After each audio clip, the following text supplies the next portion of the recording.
Bom, vamos iniciar então com os casos mais simples de hibridização, então passando para os casos mais complexos. Em primeiro lugar, nós vamos estudar a molécula do BeH2, hidreto de berílio. Então, o berílio, número atômico 4, distribuição eletrônica 1s2, 2s2. O hidrogênio eu escolhi especificamente porque a gente já sabe que ele tem um elétron de valência, então não vou precisar ficar repetindo o hidrogênio todas as vezes. Vocês já sabem que ele tem um elétron de valência. Portanto, quantos elétrons de valência tem o berílio? Tem 2. O hidrogênio, cada um tem 1, então são 2 elétrons de valência do hidrogênio, mais 2 aqui, 4. Então o total aqui vai ser 2, 4 elétrons. E essa é a estrutura de Lewis para o hidreto de berílio. Nós sabemos que existem 2 domínios de elétron em torno do berílio. Então, se o número de domínios totais é 2, isso significa que o arranjo é um arranjo do tipo linear, certo? E o ângulo aqui, ele será de 180 graus perfeitamente, uma vez que essas duas ligações são completamente equivalentes entre si. Qual é o problema? O problema é quando a gente se refere à distribuição eletrônica desses átomos, pensando no diagrama de caixas. Então vamos pensar assim, eu vou colocar aqui o diagrama de caixas para o berílio. Então a gente vai ter 1s2, 2s1, 2s2. E daí eu pergunto, quantos elétrons desemparelhados tem o berílio? Ele não tem nenhum. Isso significa que ele não poderia fazer ligações químicas. Por quê?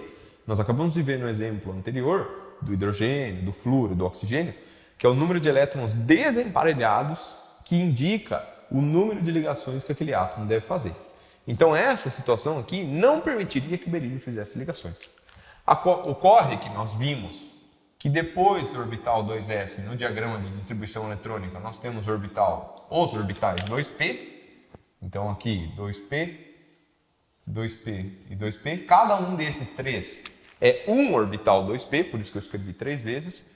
E a gente pode pensar o seguinte, bom, se esse elétron excedente que está aqui fosse promovido para um orbital 2p, eu geraria a seguinte situação. Eu geraria o diagrama de caixas correspondendo à situação 1s2, 2s1, 2p1. Então agora nós temos 2 elétrons desemparelhados que poderiam fazer 2 ligações covalentes.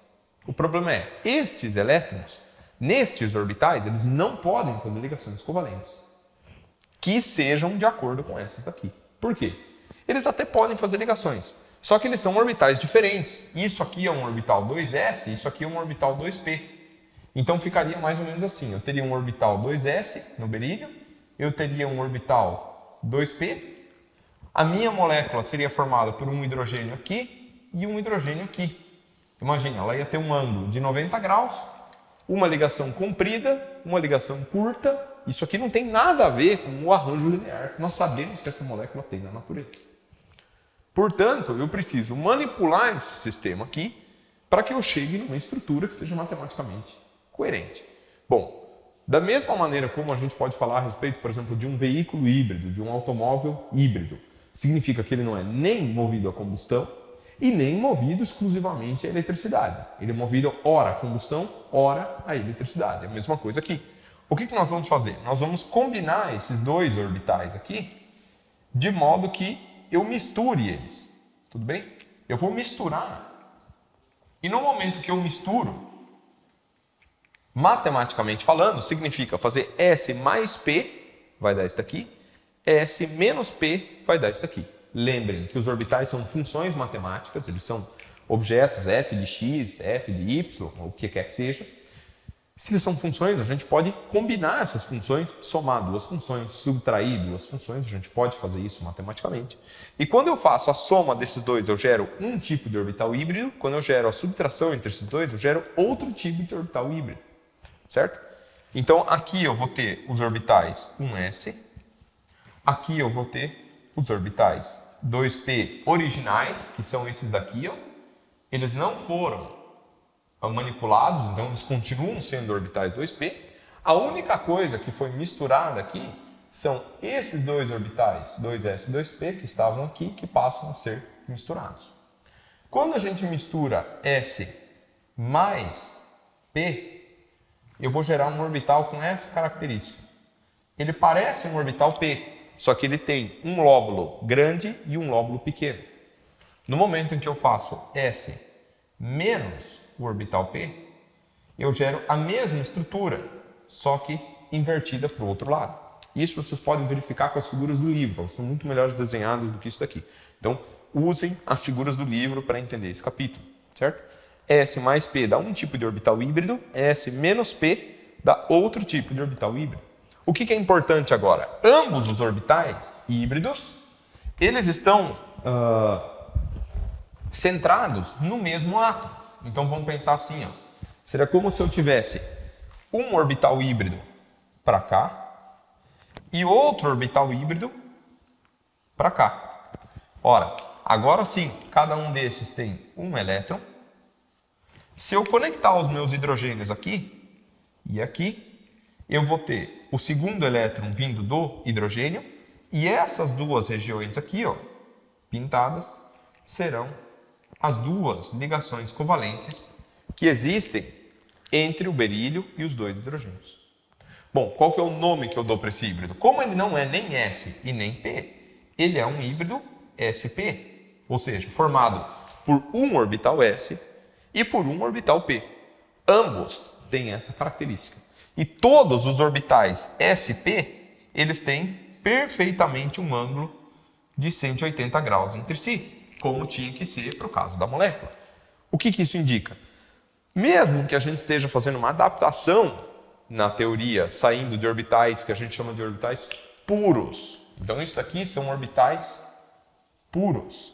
Eles são como eram no átomo original. Eles passam para o que a gente chama de orbitais híbridos.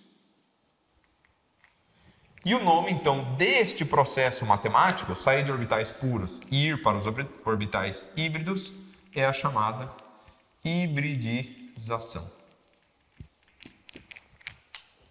Tudo bem? Então aqui nós temos agora os dois elétrons que estavam aqui, eles continuam aqui. Esses dois elétrons estão aqui, que são justamente os elétrons que foram usados para fazer as ligações covalentes do berílio com o hidrogênio. Então, no momento em que a gente invoca o conceito de hibridização, apesar de artificial, ele explica perfeitamente a geometria dessa molécula. Aí você pode perguntar, bom, mas da onde ele tirou energia para promover o elétron daqui para cá? Porque ele vai gastar energia para fazer isso. A resposta é, a gente não sabe. Parece meio idiota isso, mas na verdade, o elétron, mesmo que ele ganhe energia para vir para cá, a gente tem que imaginar que mais energia do que foi gasto para cá será liberado na formação dessas duas ligações, na hora que eu emparelhar os dois elétrons do hidrogênio aqui dentro dos orbitais, junto com os orbitais sp. Então, quer dizer, não importa o quanto eu gastei aqui, eu vou receber de volta na formação das ligações. Então, de certa maneira, no saldo, o resultado líquido é uma estabilização do meu sistema. Se estabiliza o sistema, isso é positivo para a natureza, então significa que essa molécula ela é estável.